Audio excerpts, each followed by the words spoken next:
और ये चौथी वाणी हमें मिलती है मरकुस 15, उसका 33 और 34। मरकुस 15, 33 और 34। यहाँ पे यूं लिखा है, दोपहर होने पर सारे देश में अंधियारा छा गया और तीसरे पहर तक रहा।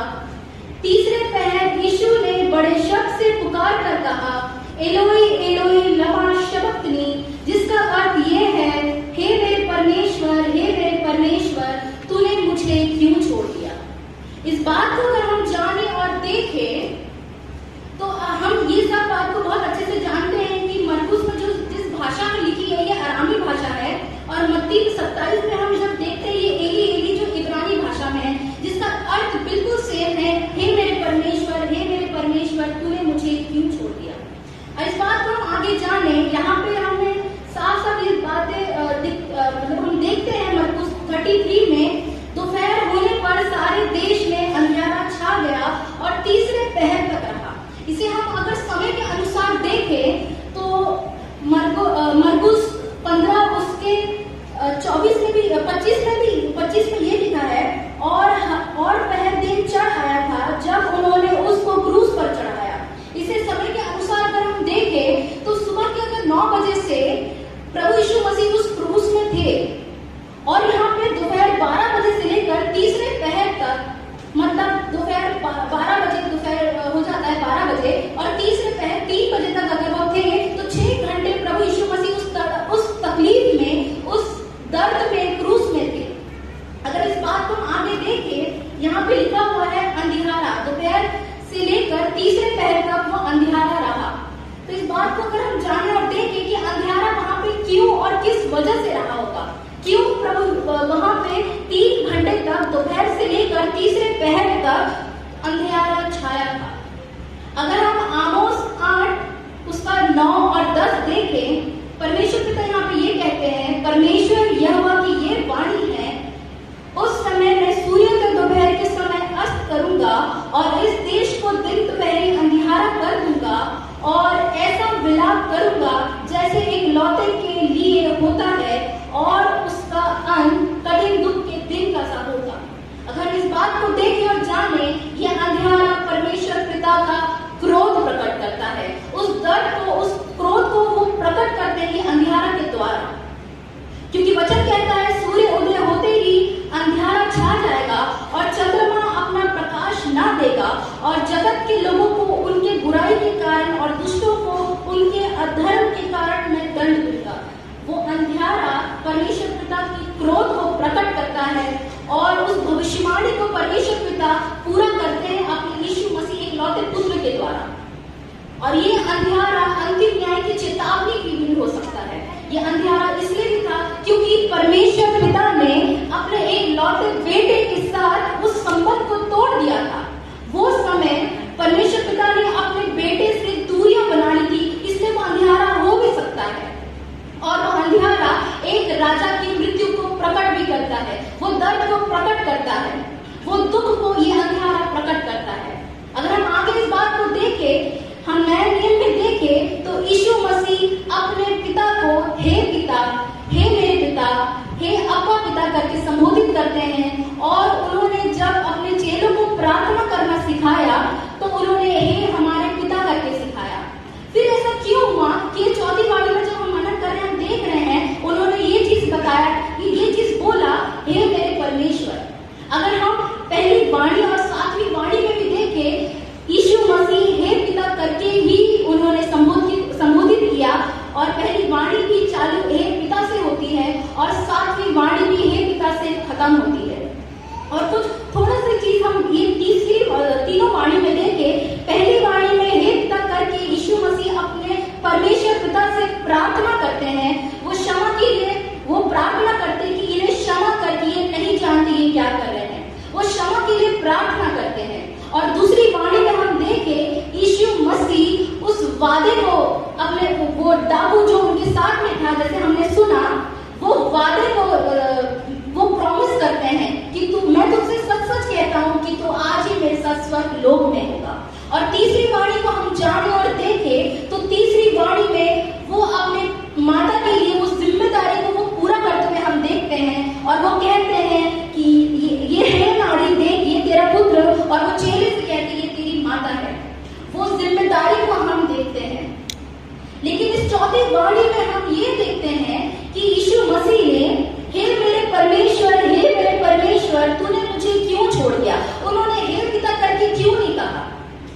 अगर हम भजन संहिता 22 और 1 में भी देखें तो दाऊद राजा अपने भजन संहिता में भी भजन को भी चालू इसी प्रकार से करते हैं, हे मेरे परमेश्वर तूने मुझे क्यों छोड़ दिया। अगर हम इस बात को देखें और जानें कि यीशु मसीह इतने ज्यादा तकलीफ में थे, उनको इतने कोड़े 39 कोड़े, हमें वचन बताता है यीशु मसीह के बॉडी में ऊपर से लेकर नीचे तक वो पूरे जख्मी थे और 39 कोड़े थे। और मैं बताऊं यहाँ पे आप सब जानते हैं वो कोड़े 7 से 12 चाबुके से वो चाबुके हुआ करती थी उस कोड़ों में, और वो कोड़ों के आखिरी हिस्सों में हड्डियां और तांबे के टुकड़े लगा दिए जाते थे, जिससे जब वो बॉडी में पड़ते थे तो मांस के साथ बाहर आते थे। इतने दर्द और इतनी तकलीफ, इतनी पीड़ा में यीशु मसीह हमारे, मेरे और आपके लिए उस क्रूस में थे। वो मानसिक पीड़ा में भी थे, उस शारीरिक पीड़ा में भी थे, वो इतने तकलीफ और दुख में थे। भजन संहिता 129 और 3 में भी भजन दाऊद राजा यही बताते हैं, उस पीड़ा को, हलवाओं ने मेरी पीठ के ऊपर हल चलाया और लंबी लंबी रेखाएं थी। प्रभु यीशु मसीह का वो दर्द भजन संहिता में हमें ये देखने को मिलता है।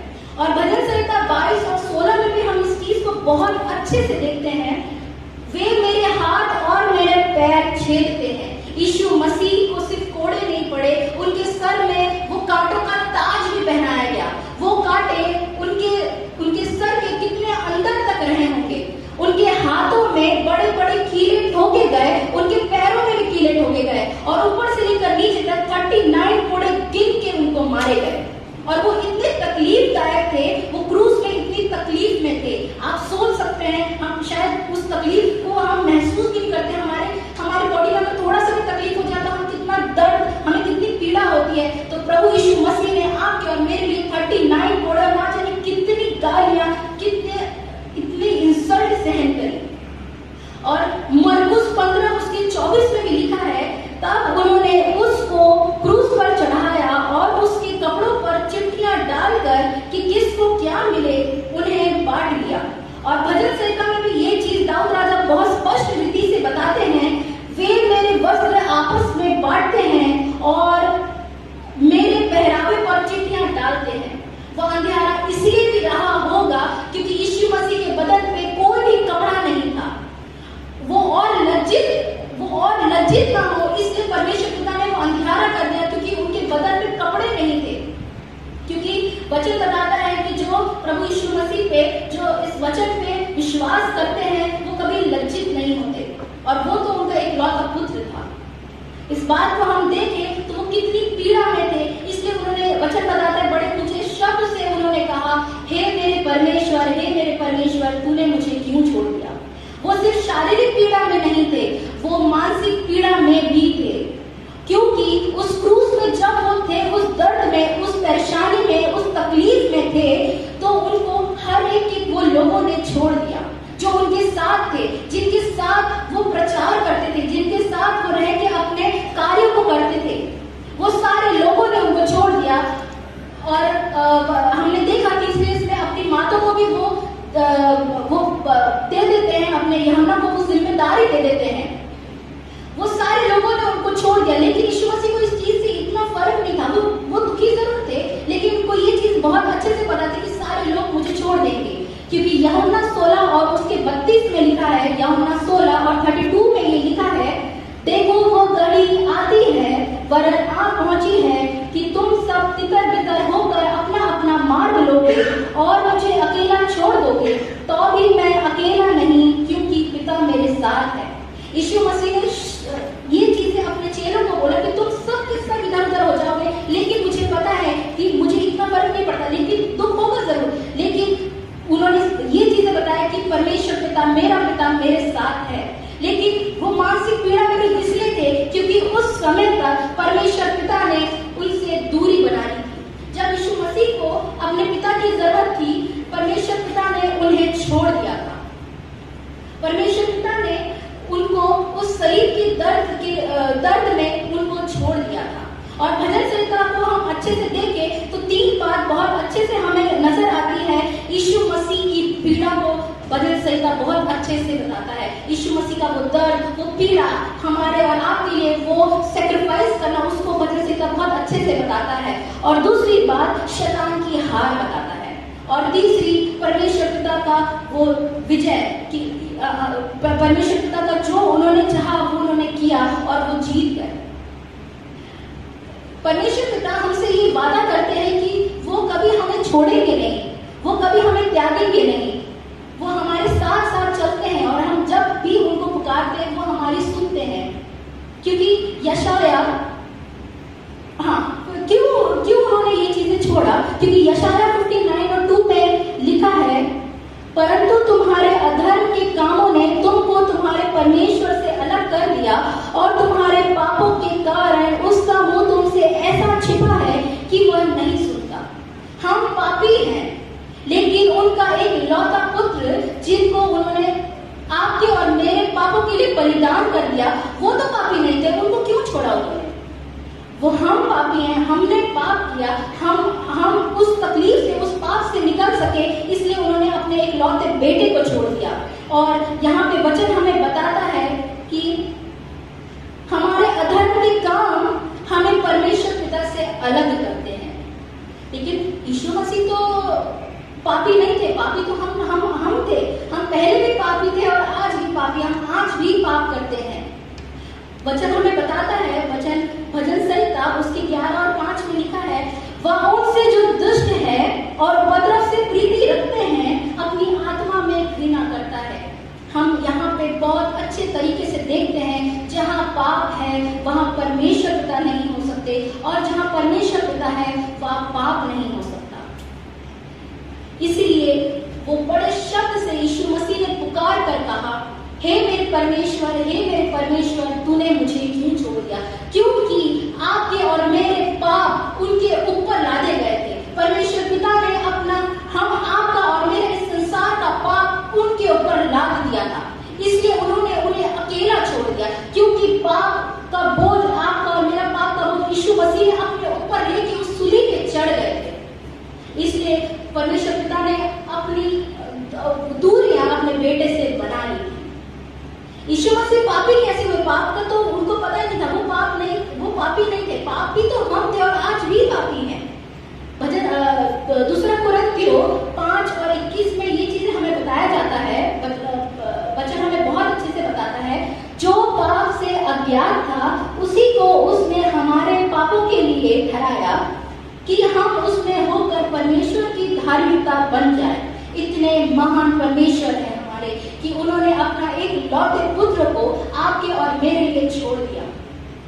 जो पाप से अज्ञात था, वचन बताता, जो पाप से अज्ञात था उसी को परमेश्वर पिता ने आपके और मेरे लिए कुर्बान कर दिया। उस सलीब की ऊपर उनको बलिदान कर दिया, उनको छोड़ दिया। क्योंकि वचन बताता है कि परमेश्वर पिता ने इस जगत से ऐसा प्रेम किया कि उसने अपना एक लौता पुत्र हमें दे दिया ताकि हमारे पाप से हम बचाए जा सके। उन्होंने अपने क्रूस की मृत्यु भी सहन कर ली, वो दर्द सहन कर लिया ताकि हमें कोई बलिदान करना ना पड़े, हम दर्द में ना हो, हम तकलीफ में ना हो। पहला पत्रस 2 और 24 में हम वचन को देखते हैं, वह आप ही हमारे पापों को अपनी देह पर लिए हुए क्रूस पर चढ़ गया, जिससे हम पापों के लिए मर करके धार्मिकता के लिए जीवन बिताए। हम पापी हैं, यीशु मसीह नहीं। जब आदम ने पाप किया, जब आदम ने पाप करने से पहले परमेश्वर पिता का आत्मा आदम के साथ रहता था, वो उनसे बातें किया करता था। और जब आदम ने पाप किया तो परमेश्वर पिता का आत्मा उसके पास से चले गया। और हम इस बात को और अच्छे से देखने पाते हैं गलातियों 3 और 13 में, मसीह ने जो हमारे लिए शापित बना, हमें मोल लेकर व्यवस्था के शाप से छुड़ाया, क्योंकि लिखा है, जो कोई काट पर लटकाया जाता है वह शापित है। यीशु मसीह आपके और मेरे पापों के लिए शापित बने। क्या जरूरत थी ये चीज करने की? क्यों परमेश्वर पिता ने अपने एक लौते बेटे को आपके और मेरे लिए उस पाप से दूर करने के लिए बलि चढ़ा दी, सूली पे चढ़ा दिया? क्या जरूरत थी? हम कल भी पापी थे और हम आज भी पापी हैं।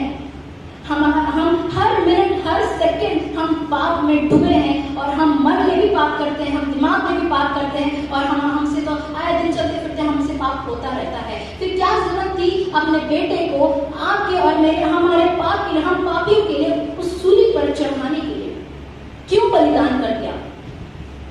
क्योंकि यशाया 53 और उसके 6 में साफ साफ परमेश्वर पिता ये हमसे कह रहे हैं, हम तो सब के सब भेड़ों के समान भटक गए थे, हम में से हर एक ने अपना अपना मार्ग लिया और यहोवा ने हम सबों के अधर्म का बोझ उसी पर लाद दिया।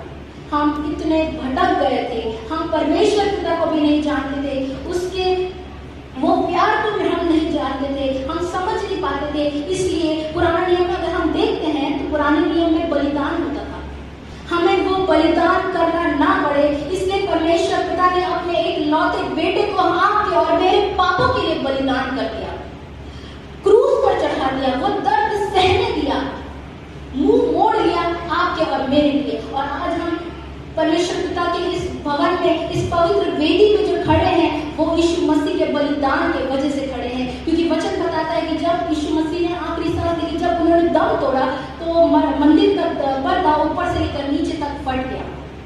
अगर वो अपने बेटे को आपके और मेरे लिए नहीं चढ़ाते, नहीं छोड़ते, तो हम इस पवित्र भवन में खड़े नहीं होते, हम इतने आजादी से उनके भवन में आते नहीं और हमें कुछ बलिदान करना पड़ता। जैसे पुराना नियम में बहुत से लोग अपने पाप को क्षमा करने के लिए, पाप को क्षमा करने के लिए बलिदान किया करते थे, हमें वो चीजें ना करनी पड़े, इसलिए उन्होंने अपना एक लौता पुत्र बलिदान कर दिया ताकि आपके और मेरे पापों को क्षमा हो सके, आपके और मेरे पाप की वो माफी, वो क्षमा मिल सके और इस भवन में हम आ सके और परमेश्वर पिता के नजदीक आ सके। क्योंकि परमेश्वर पिता आपको और मुझे इस संसार को गले लगाना चाहते थे, इसलिए उन्होंने अपने एक लौते बेटे को आपके और मेरे लिए छोड़ दिया। इब्रानी 5 और 7 में भी लिखा है, यीशु ने अपनी देह में रहने के दिन ऊंचे शब्द से पुकार कर और आंसू बहा कर कहा, उसे मृत्यु से बचा सकता था, प्रार्थना और विनती की और भक्ति के कारण उसकी सुनी गई। यीशु मसीह को जब पकड़वाया गया, उसके पहले यीशु मसीह ने वो, अगर हम मरकुस 14 में देखें तो वहां पे यीशु मसीह प्रार्थना करते हैं, वो भूमि में गिर पड़ते हैं और प्रार्थना करते हैं कि तुझसे सब कुछ हो सकता है पिता, ये कटोरा मेरे पास से हटा ले, फिर भी मेरे नहीं परंतु तेरी इच्छा पूरी हो। वो वहां पे हम उस वचन को देखते हैं और बहुत अच्छे से समझते हैं कि जब भी हम प्रार्थना करें, हमें कुछ भी चाहिए, हमें अपनी मर्जी से, अपनी इच्छा से नहीं, परमेश्वर पिता की मर्जी और उसकी इच्छा से हमें मांगना है। क्योंकि वचन बताता है कि जब हम परमेश्वर पिता की मर्जी और इच्छा से कुछ चीज मांगते हैं तो वो प्रसन्न होता है और जो चीजें हमें मांगते हैं, जो चीजें हम मांगते हैं अपने लिए, वो उसे बढ़कर और ब्लेसिंग्स के साथ देता है। परमेश्वर पिता ने आपके और मेरे लिए एक लौते बेटे को, 2 भी नहीं, एक लौता, जो उसका एक लौता बेटा था, उसको आपके और मेरे लिए बलिदान कर दिया। उस व्यवस्था को यीशु मसीह ने, उस भविष्यवाणी परमेश्वर पिता ने पूरा किया जो परमेश्वर पिता अपने बेटे से करना चाहते थे। वो व्यवस्था, वो भविष्यवाणी उन्होंने पूरी की। मैं आपको एक गवाही बताना चाहती हूँ। 2 मार्च की बात है ये, जब लैंडिस की प्रेयर मीटिंग मेरी बुआ के घर में था, तो 2 मार्च की मुझे अच्छी तरह याद है, 2 मार्च को 2 या 3 मार्च को शायद मैं उनके घर में गई और मैं ये रिंग पहनती, मैं इधर पहनती हूँ, लेकिन वो रिंग मेरे घर आने तक मेरे हाथों में थी। वहाँ पे प्रेयर मीटिंग हो गया, हमने खाना खा लिया, सब कुछ करके जब मैं वापस घर में आई तो मेरे हाथों में, मैं बिस्तर में भी लेटी हुई थी, मैं सोने के लिए जा रही थी, मैं बेड पे लेटी हुई थी और मैंने तब भी ये चीज देखा कि मेरे हाथ में ये रिंग है।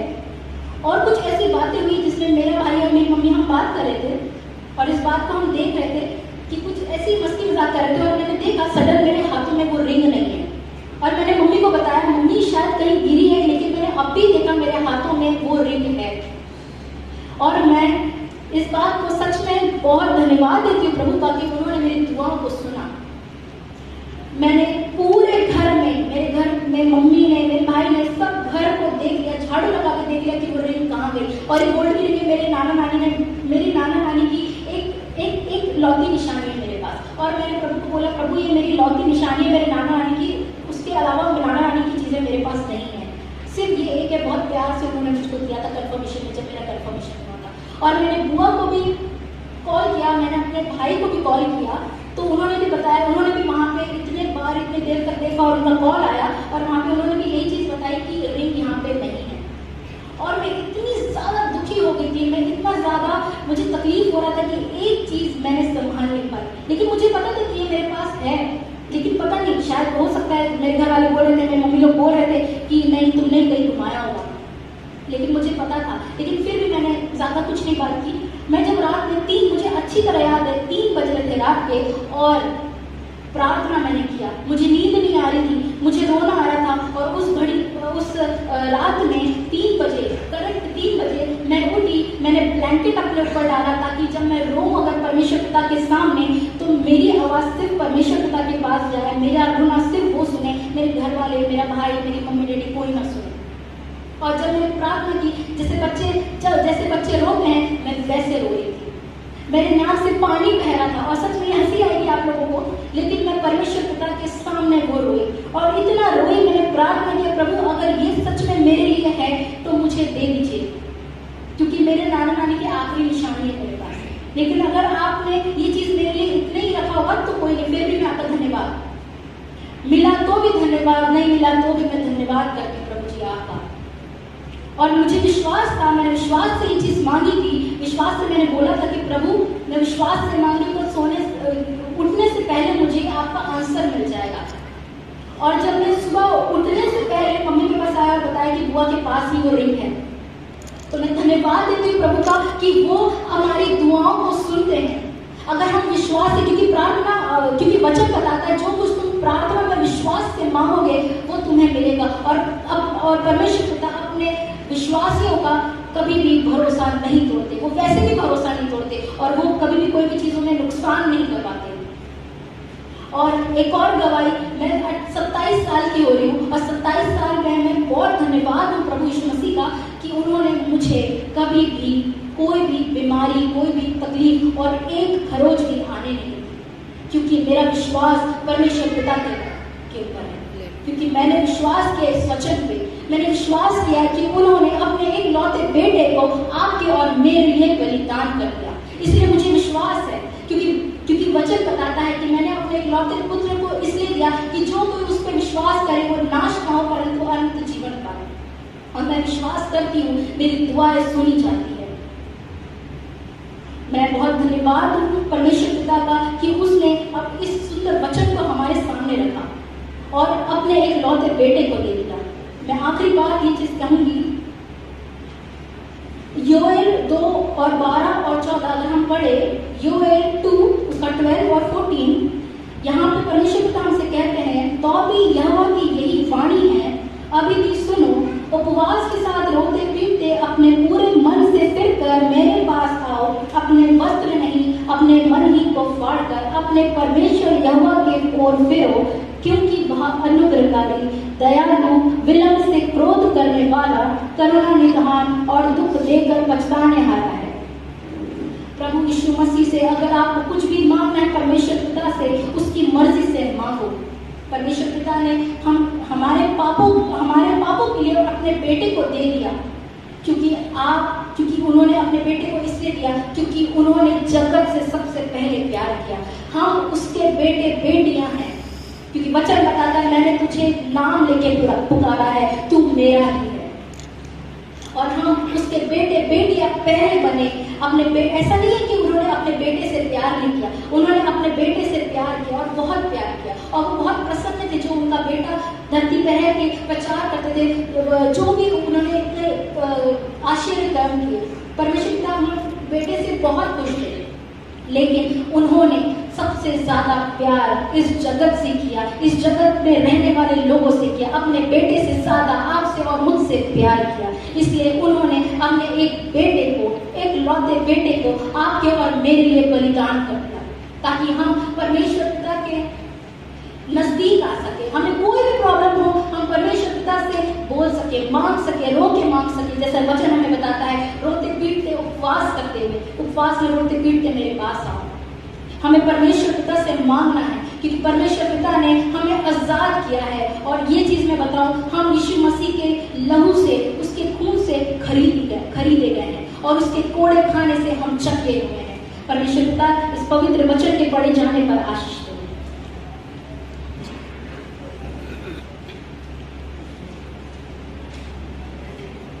मैं आप लोगों के सामने जिस गीत को गाने जा रही हूँ उसे बहुत ध्यान से सुनिएगा, क्योंकि ये गाना परमेश्वर पिता का वो दर्द, वो तकलीफ, वो पीड़ा को बताता है, और वो प्रेम को बताता है जो परमेश्वर पिता ने आपसे और मुझसे किया।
सजा